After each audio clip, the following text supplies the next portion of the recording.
Kalau saya sih awalnya nggak tahu ya, saya ini padahal saya juga udah pakai masker atau apa gitu. Terus tiba-tiba kok ya ada keluhan kayak batuk-batuk gitu. Nah setelah batuk-batuk itu beberapa hari keluar ini loh cairan dari hidung, encer sekali gitu ya. Terus habis kemudian punggung saya itu sakit semuanya sampai nggak bisa gerak. Setelah itu indera penciuman hilang. Nah setelah penciuman hilang itu saya udah mulai panik, Mbak. Saya gimana ini caranya? Waduh, saya nggak ada karuan rasanya waktu itu ya. Kebetulan saya di wilayah kabupaten, Mbak ya. Saya menghubungi Satgas, saya terus besoknya di swab. Nah begitu itu terus tenggorokan itu sakit minta ampun kayak radang gitu. Nelen air itu udah nggak karu-karuan, hitungan seperti itu. Terus saya isolasi mandiri selama 15 hari.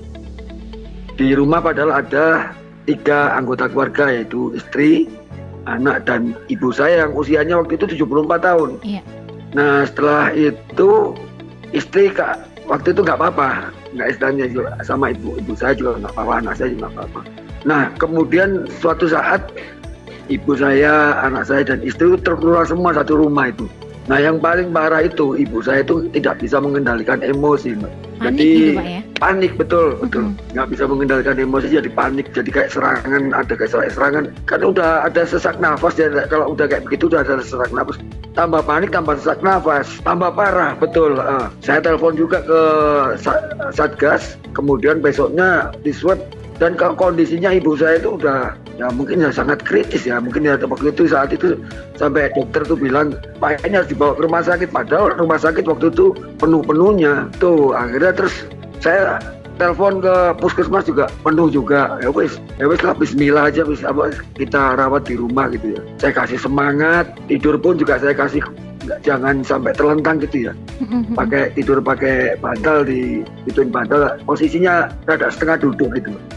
Nah terus asupannya itu kalau ibu saya itu saat itu dan saya ya yang mengalami radang tenggorokan yang berat gitu ya.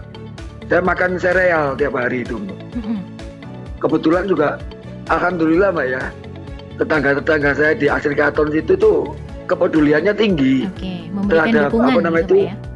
Betul. Sampai saya itu kan nggak ada uang, nggak ada apa itu kan gitu ya, karena nggak kerja gitu loh, karena saya takut menulari yang lainnya. Akhirnya ya itu dari tetangga itu ada yang ngirim sembako, ada yang ngirim telur. Nah telur itu yang saya pergunakan karena waktu itu saya itu pernah lihat kalau telur itu kan proteinnya tinggi. Betul. Nah saya kasih telur rebus aja tiap hari. Ibu saya kasih sereal sama telur rebus. Nah itu terus sekalian sama itu obat-obatan dari puskesmas. Terus ada vitamin C yang dosisnya agak tinggi ya. Itu kalau nggak salah 500 mili atau berapa gitu. Itu nggak saya minum karena lambung saya sakit. Nah saya akhirnya minum vitamin C yang slow release. Alhamdulillah udah enak. Kalau menurut saya sih memang awal-awal itu kalau terjadi serangan sesak nafas itu mungkin panik ya.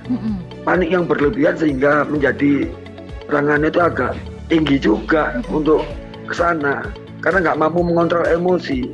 Pak Arief, selama kemarin mengalami sesak nafas, apakah juga menggunakan oksigen, Pak, untuk menangani? Oh enggak. Justru kemarin itu saya juga, ibu saya sesak nafas parah begitu, ya saya kasih semangat aja. Karena oksigen waktu itu juga langka, Mbak. Nggak ada. Posisi tidur yang penting itu. Jangan terlentang aja. Sedikit agak duduk gitu ya. Bantal 3 itu ya. Terima kasih Pak Arief sudah sharing pengalamannya pagi hari ini. Iya, sama-sama. Gigi, Pak. Ya, sehat selalu Pak Arief ya ke depannya, Pak. Amin ya Pak. Amin. Mudah-mudahan buat teman-teman yang mengalami isolasi mandiri supaya diberi kesembuhan. Betul. Tetap semangat juga pastinya.